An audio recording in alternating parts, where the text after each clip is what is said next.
किसी ने सच ही कहा है, दूसरों के साथ किया हुआ छल बर्बादी के सारे रास्ते खोल देता है। अगर आप किसी के साथ गलत करते हैं तो आपके साथ भी गलत होगा।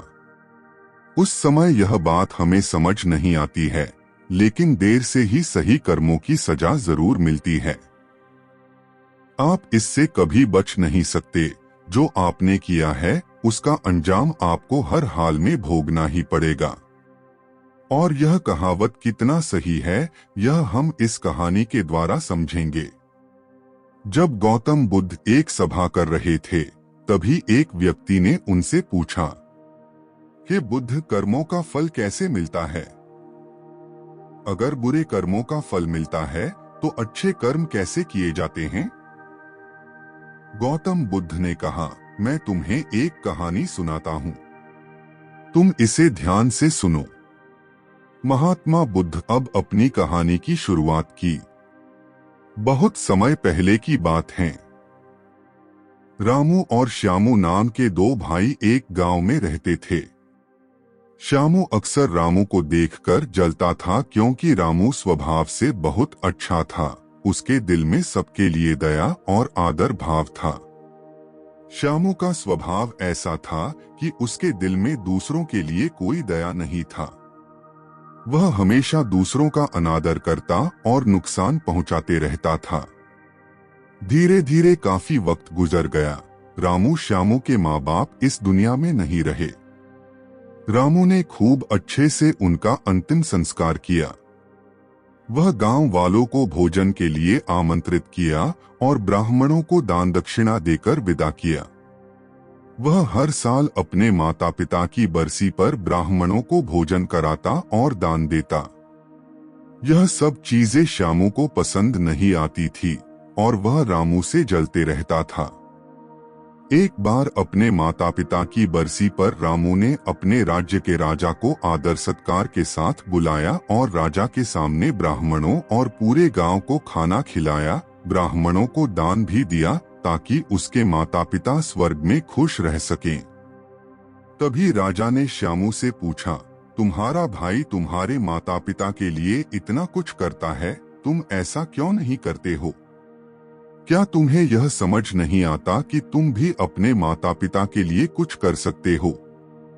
श्यामू ने कुछ नहीं कहा और चुपचाप वहां से चला गया। उसे गुस्सा आ रहा था, क्योंकि राजा ने उसकी बेइज्जती की और वह रामू से अपने अपमान का बदला लेने का सोच रहा था। अगले दिन ढोंग करना शुरू करता है। नगर के सामने जोर जोर से चीखने लगता है, मेरे माँ बाप मेरे सपने में आए थे, वह स्वर्ग में खुश नहीं है कि कोई वहां जाकर उन्हें खाना बनाकर खिलाएं, वो तभी खुश रहेंगे। उन्होंने मुझसे सपने में कहा था, रामू को मेरे पास भेज दो, वह उनकी बहुत सेवा करता है, वह इसके साथ बहुत खुश रहेंगे। राजा कहते हैं, यह तो अच्छी बात है, लेकिन इसके लिए तो रामू को मरना पड़ेगा। रामू को यह सब समझ आ गया था कि यह सब केवल उसे फंसाने की चाल है, लेकिन वह फिर भी कहता है, चलो इस बहाने सेवा करता हूँ, और उसने मरने के लिए तैयारी करना शुरू कर दी। वह राजा से कहता है, महाराज, आप अगले दिन नदी किनारे एक नाव का बंदोबस्त कराएं। मैं नाव से कूदकर नदी में अपनी जान दे दूंगा और फिर स्वर्ग में जाकर अपनी माँ बाप की सेवा करूंगा। राजा ने कहा, ठीक है, अगले दिन इन सभी चीजों की व्यवस्था कर दिया जाएगा। रामू नदी में कूद जाता है और सारे गांव वालों को पता चल जाता है कि रामू अब इस दुनिया में नहीं है। अब वह स्वर्ग की ओर चला गया है, माता पिता की सेवा करने के लिए। श्यामू बहुत खुश था कि उसका इकलौता भाई दुनिया में नहीं रहा। जो भी जमीन है अब वह सब मेरा है, मैं ही इसका मालिक बनूंगा। धीरे धीरे काफी दिन गुजर चले। एक दिन अचानक से राजा के दरबार के बाहर रामू बैठा होता है और जोर जोर से रो रहा होता है। राजा के सिपाही उसे दरबार में ले जाते हैं और पूछते हैं, यह चमत्कार कैसे हुआ? तुम जिंदा कैसे हो? तब रामू बताता है, मैं स्वर्ग में गया था। मैंने देखा मेरे माँ बाप अभी भी खुश नहीं है। वो मेरे पर गुस्सा हो रहे थे और कह रहे थे, तुम्हें तो खाना बनाने भी नहीं आता, तुमसे अच्छा तो श्यामू है जो तुमसे अच्छा खाना बना लेता है। तुम जाओ और उसे भेज दो। राजा श्यामू को बुलाते हैं और सारी बातें बता देते हैं और कहते हैं, तुम्हारे भाई ने माता पिता के लिए इतना त्याग किया है, अब तुम्हारी बारी है। क्या तुम उनके लिए ऐसा कुछ नहीं कर सकते? श्यामू को ना चाहते हुए भी ये सब करना ही पड़ता है। अगले दिन फिर से सारी तैयारी किया जाता है। श्यामू घर आकर सोचता है, मैं वहां जाऊंगा ही नहीं, अगले दिन शहर छोड़कर कहीं चला जाऊंगा। फिर रामू ने राजा को सारा सच बताया। वास्तव में वह जिंदा कैसे बचा?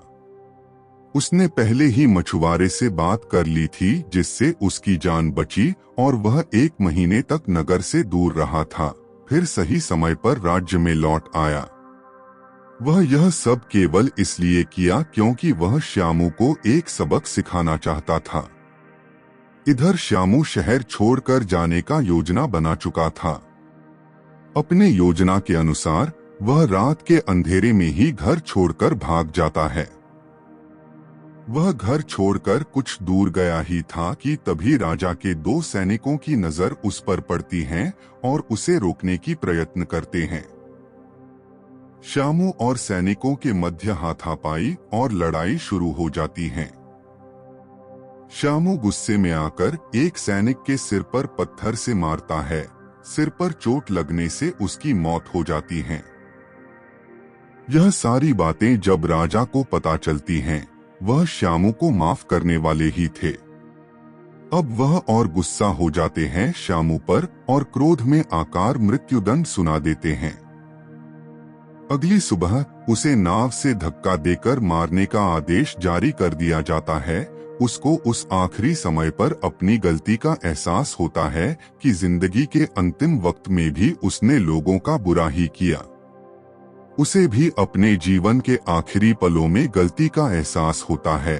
पर वो कहावत तो सुनी होगी, अब पछताए होत क्या, जब चिड़िया चुग गई खेत, और पछतावे के साथ उसे अपनी जान से हाथ धोना पड़ता है।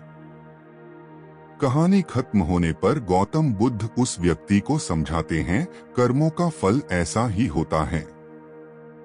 बुरे इंसान को आखिरी वक्त तक सही और गलत का पहचान नहीं होता।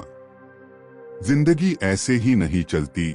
जिंदगी समझने की चीज है जिसे हर व्यक्ति को समझनी चाहिए।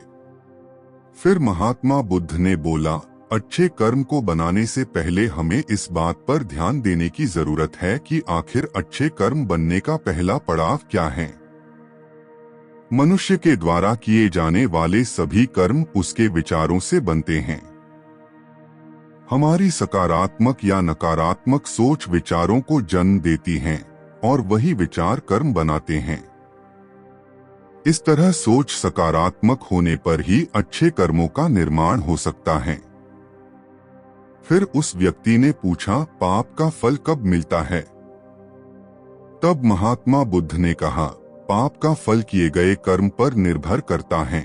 अगर आप किसी के साथ गलत करते हैं तो आपके साथ भी जरूर गलत होगा। जब तुम दूसरों के लिए अच्छा करते हो तो बदले में तुम्हारे साथ भी अच्छा होता है।